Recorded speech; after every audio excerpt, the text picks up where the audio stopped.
Reserve Bank of India is the regulatory body and it is the topmost central bank.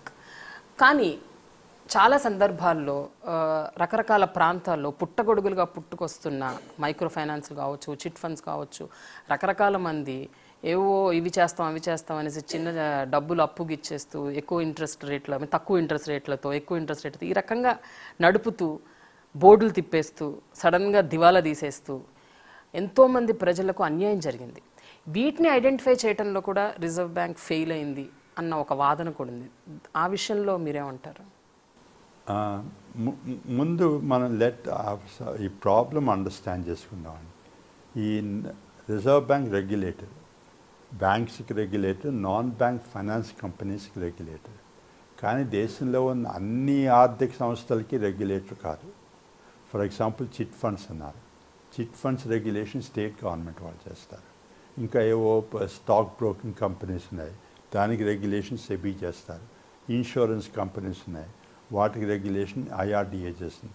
కానీ ఏవైతే banks ఉన్నాయి, పెద్ద పెద్ద non bank finance companies ఉన్నాయి, వాటికి RBI రెగ్యులేటర్. ఈ మీరన్న ఇందాక బోర్డులు మార్చేసి ప్రజల్ని మోసం చేసి డబ్బులు డిపాజిట్ తీసుకుని ఫ్లై బై నైట్ ఆపరేటర్స్ అంటారు. ఇవాళ వారం రోజుల డబ్బులు కూడా కట్టేసి నమ్మించేసి ప్రజల్ని దివాళా పారిపోవడం అన్నమాట. అది జరిగేది.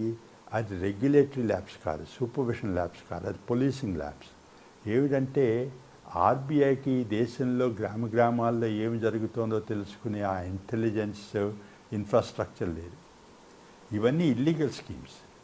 ఒకవేళ లీగల్ స్కీమ్స్లో ఏదో micro finance or legal entity, దానివల్లంగా ఏదైనా ఎక్సెస్ జరిగినా అది వేరే విషయం, దానికి నేను సమాధానం చెబుతాను.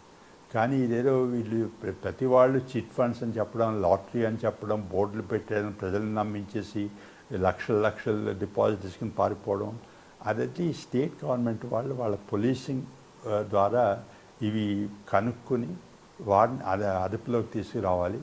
వాళ్ళకి తెలియకపోతే ఫలానా జరుగుతోంది అని RBI కానీ సెబీకి కానీ ఎవరికైనా చెప్పాలి. ఇప్పుడు మేము ముఖ్యంగా దీనికి ఇది చాలా అన్యాయాలు జరుగుతున్నాయని చాలా ముఖ్యంగా బీద ప్రజలు మోసపోతున్నారు. ఈ మోసాలు ఆపడానికి మనకి అవేర్నెస్ పెరగాలి. ఏమిటి అది ఎవరైనా వచ్చి నువ్వు నా దగ్గర డబ్బు పెట్టు, ఇప్పుడు నాకు 50,000 ఇస్తే నీకు 2 నెలల్లో ₹1,00,000 ఇచ్చేస్తానంటే చాలామంది మభ్యపడిపోయి పెట్టేస్తారు. అసలు వాళ్ళకి వీడు నన్ను ఈ డిపాజిట్ అడుగుతున్నాడు, వీడు అసలు నిజమాడా, వీడు మోసగాడా అని వాళ్ళకి ఎవరిని అడగాలో కూడా తెలియదు. అంచేత మనం ఇప్పుడు ఏదో RBI వాళ్ళు మా వెబ్సైట్లో కూడా పెట్టమన్నాం, ఇది తెలుసుకోవడానికి అనమాట, ఎవరిని అడగాలి, ఏమిటి చేయాలని. బట్ మీరు అన్నట్టు పోలీసింగ్ అంటున్నారు కరెక్టే. బట్ నాకేమనిపిస్తుందంటే ఈ ఒక బ్యాంకింగ్, అలాగే పోలీసు, గవర్నమెంట్, ఇంకా మిగతా ఇతర 2-3 సంస్థలు, ఎకనామిక్ సంస్థలు కావచ్చు, ఇంకేదైనా ఆర్థిక సంస్థ, అన్నీ కలిపి అనుసంధానంగా పనిచేస్తూ ఒకరితో ఒకళ్ళు సమన్వయంతో పనిచేస్తే మేబీ ఇలాంటి తప్పకుండా మీరు అన్నది 100% కరెక్ట్. ఇది కొంత ఏదో ఇండిపెండెంట్గా స్టేట్ గవర్నమెంట్ వాళ్ళు, లేకపోతే స్టేట్ గవర్నమెంట్లో కూడా వేరు డిపార్ట్మెంట్స్ వేరుగాను, తర్వాత RBI, SEBI, IRDA, central government వాళ్ళు, డిపార్ట్మెంట్ ఆఫ్ కంపెనీ అఫైర్స్ అందరూ వేరుగా చేస్తూ ఉంటే ఆ సమన్వయం జరగలేదు. తర్వాత వెస్ట్ బెంగాల్లో ఆ శారదా స్కామ్ అని జరిగింది కదా 2012లో.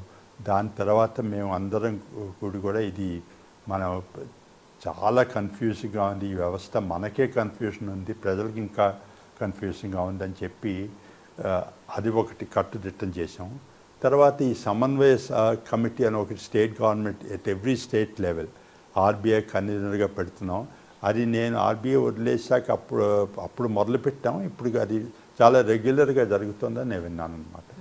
కానీ మీరు సివిల్ సర్వీసెస్ వైపు వెళ్ళాలి, ఆ ఎగ్జామ్ రాయాలి, I should become an IAS officer అన్న ఒక థాట్ అన్నది ఎప్పుడు వచ్చింది యాక్చువల్గా?